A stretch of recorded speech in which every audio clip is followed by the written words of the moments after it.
Well, Greg, welcome to a top secret venue in the middle of London, overlooking the Thames here. We're here for the Global Air and Space Chiefs Conference. I always try and stumble over that. Really big moment in the diary for air power and space power. As an overview, what are we expecting for the next couple of days?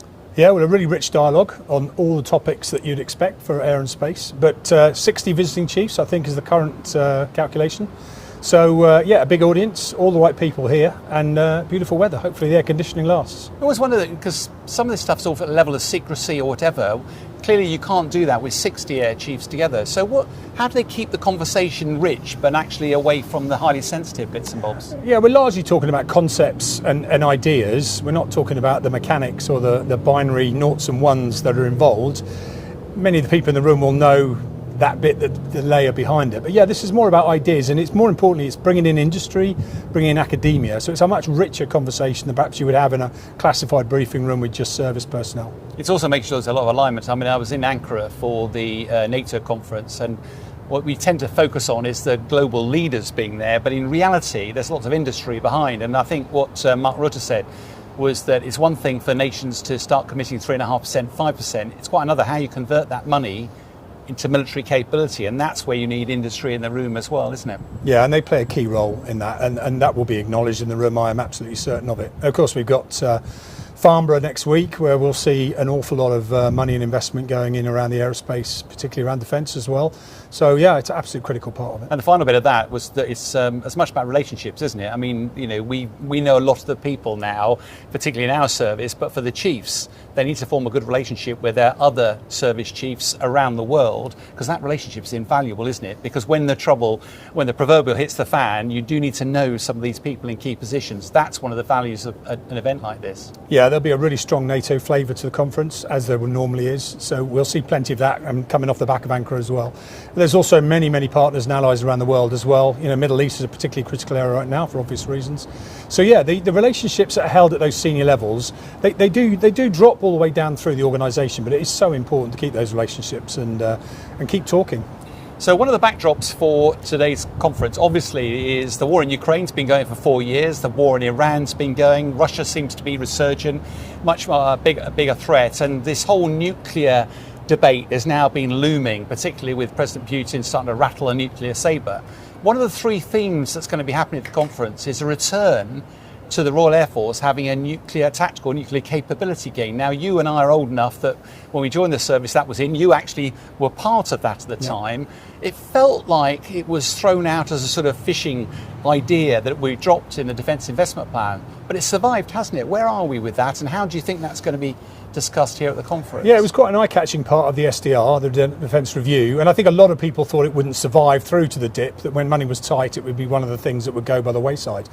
It's still there. And Harv Smith and the team are now looking at how they restore what they're calling their nuclear IQ. How do they build back that knowledge and the culture that you need to manage the nuclear capability that I remember as a boy when I first started, but for an Air Force now that has not done that for nearly over 30 years. So yeah, there'll be a lot talked about that. It's the first time we talked about it at a conference, so there'll be lots to talk about. Lots of people to learn from in the room. There are at least 5 partners in Europe that do this, plus America, obviously.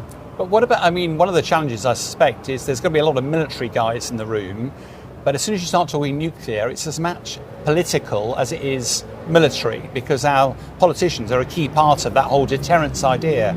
It feels like there's quite a lot of experience from the military side. Where does that experience come, and how do we influence the political side? Yeah, one of the challenges I think we find every year is how do we translate the mechanics of air power and space power into the minds of politicians who have to learn how to employ it, or what the limitations are. A really good example is Iran. We've seen air power literally have, beat all comers, and yet we still see a strategic failure. You need to understand what your limitations are. We have never really had any politician, to my knowledge, that has ever experienced the tactical air nuclear capability, and how you would ever even think of employing that. CASD, the sort of continuous at sea deterrent, is a Hail Mary button that you kind of think about and hope that will never come. But tactical nuclear weapons is a much more nuanced, much more challenging I guess concept. That's what I mean in a way, because I still can't quite get my head around, not time on this podcast, what tactical nuclear weapon means, because You're either pregnant or you're not. You can't be a little bit pregnant. It sounds a bit of a misnomer, doesn't it? Yeah. I'll just drop a little one. I mean, but this is what we see Putin does, and Putin uses these as leverage. And I think that's what NATO now has to relearn. How do you deter Putin from playing silly buggers with his? If we've now got this capability, and I think that's why it's so important, because Gascc, if you like, is the ultimate deterrent. But are you really going to press that button? But it's also, it relies heavily on not being able to see through the ocean. So our submarines go silent, run deep, and can't be found. Yeah. And that's going to be for the next 50 years. And a single submarine that is getting older. If they start to be able to be tracked, and that technology does seem to be making big advances. Yeah. One of the other themes out here was operationalising space. Now, in your and my time, we formed Space Command, but it felt like we were sort of playing at space. We've got the American chief of their Space Command here. What do you think is meant by operationalising space, and what's the point of having that in the conference? Yeah, my instinct tells me we're going to get a few announcements over the next 2 days on space, but let's leave those for when they come. But I think operationalising for me is getting on with it. I mean, we talked about why space is important, how space is important, and what needs to be done. But we haven't put an awful lot of money into it. I think what we're now seeing in the dip is we are seeing more money. We're also seeing NATO, particularly European half of NATO, realising that America's not going to be there every time, in all circumstances, and therefore we need to start building up our own capability. And I think that will include relationships with the commercial as well. We're already seeing tie-ups with Harwell, our space centre here in the UK. So I think we'll see a real burgeoning here of how space is managed in the UK. Yeah, it does feel it's one of those areas where commercial are leading the military, and therefore how do we leverage off that? And I don't think any of us have got the money that America's got. No, or even Mr. Musk. Well, yeah, with SpaceX and everything. The other thing that this looking at is integrated air and missile defence. It's a big topic. I mean, literally in this last week, President Trump's been saying that President Zelensky is going to be allowed to build his own Patriots. Interesting to see how that works. There's also been a lot of announcements in Europe. I do wonder sometimes whether we overplay this, because I think a lot of the public see integrated air and missile defence a bit like Israel's Iron Dome, that there'll be some magical switch and suddenly there'll be a Klingon cloaking device and a protection over the whole of the UK. I don't think that's ever going to be affordable. So why do we need an integrated air and missile defence, and are we actually going to be able to protect Joe Public, or are we just going to have to get used to the fact that some of this stuff's going to get through? Well, we need it for a number of reasons. One is the threat is there, and you need to protect yourself from that threat to a certain extent. The other one is it's the one thing that brings the war home, isn't it? And I think, here we are in London. In the 1940s, we perhaps wouldn't be having this conversation. It would be explicit in everything we see. But we have a nation here that's not been used to being attacked for 80 plus years. And you only have to look at Ukraine to see what the effect might be. So yeah, we do, and there's drones, cruise missiles. The threats are growing, aren't they, every day? Well, that's why I wonder about events like this. There'll be some envy at what the Americans can throw at this. They've obviously got their Aegis, their THAAD missiles, Patriot. But they're so expensive, and we could spend the whole of the defence budget and only ever be able to protect one borough of London. Well, I think Richard Barron's, I think he put a figure on it. It's somewhere between 80 and 150 billion to build a semi-decent air defence system. We haven't got that money. Well, also, if you actually look at the matchup, how many missiles would we have? And I think Iran's been a really good example. They're always going to have 10 times as many missiles as you've got ability to defend against them. So I'm not entirely sure that's the answer either. I do wonder, so events like this also, there is a danger that is dominated by Ukraine. It's dominated by the lessons identified from that, drones and the advent of drone warfare, and likewise Iran. Even as we are here, President Trump's now sort of gone off a completely different tack, claiming he's going to control the Strait of Hormuz. How much do you think current events and wars like that influence the direction of travel of these sorts of conferences? I mean, hugely. I do worry sometimes that people pick up on fads. A politician might alight on a certain capability and start pressing it.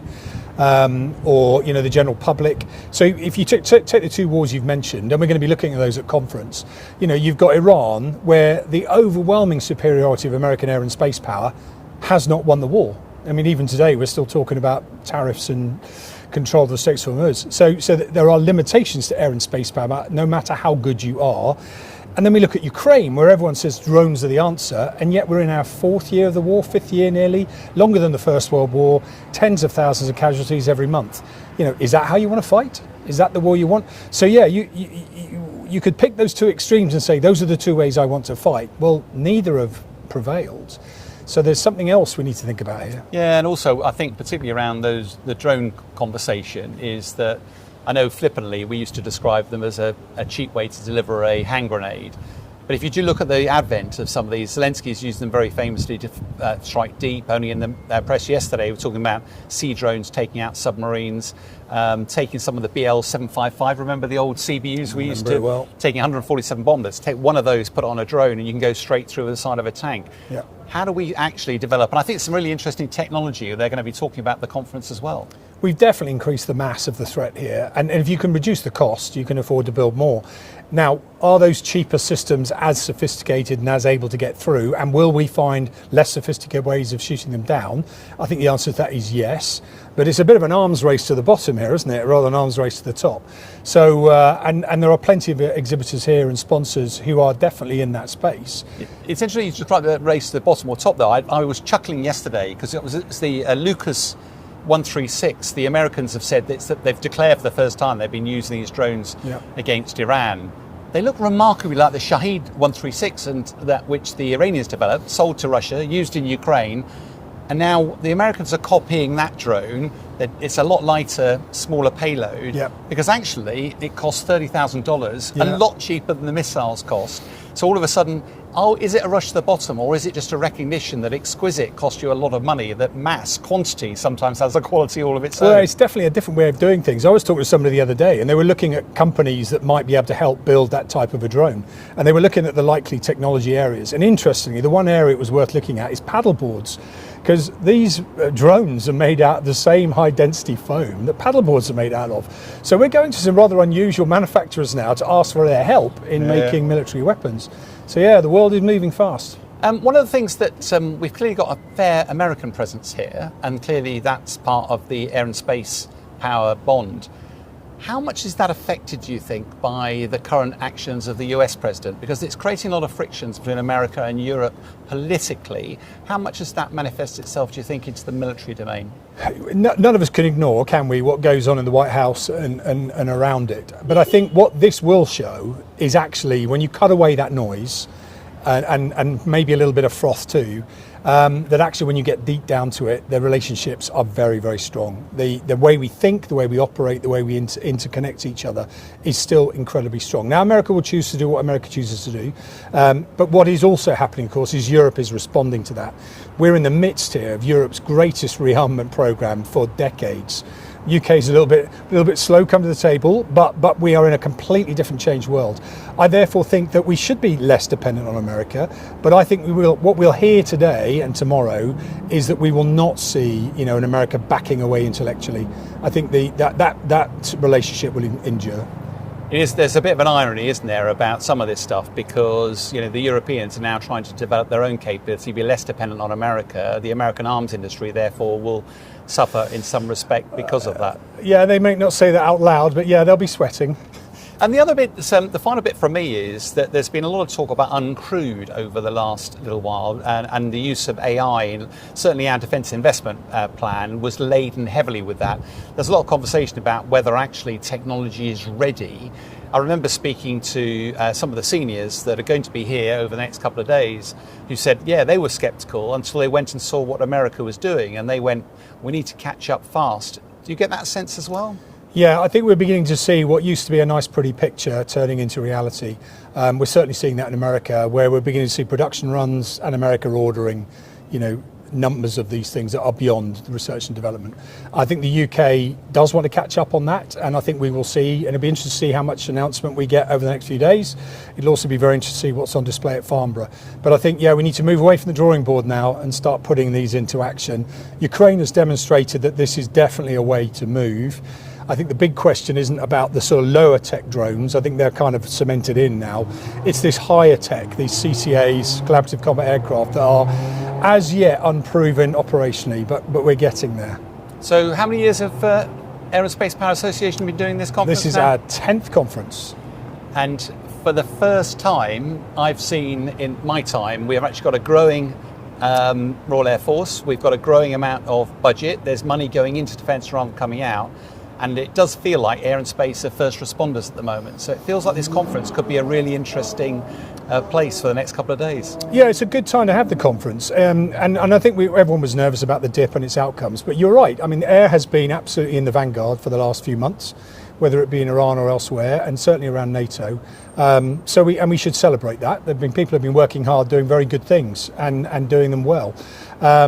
But also we are seeing investment beginning to emerge, not just across Europe, but in the UK, and more of that to come. So yeah, an exciting time really to be part of the world. I think it'll be a really good conference. Really looking forward to it. Yeah, me too.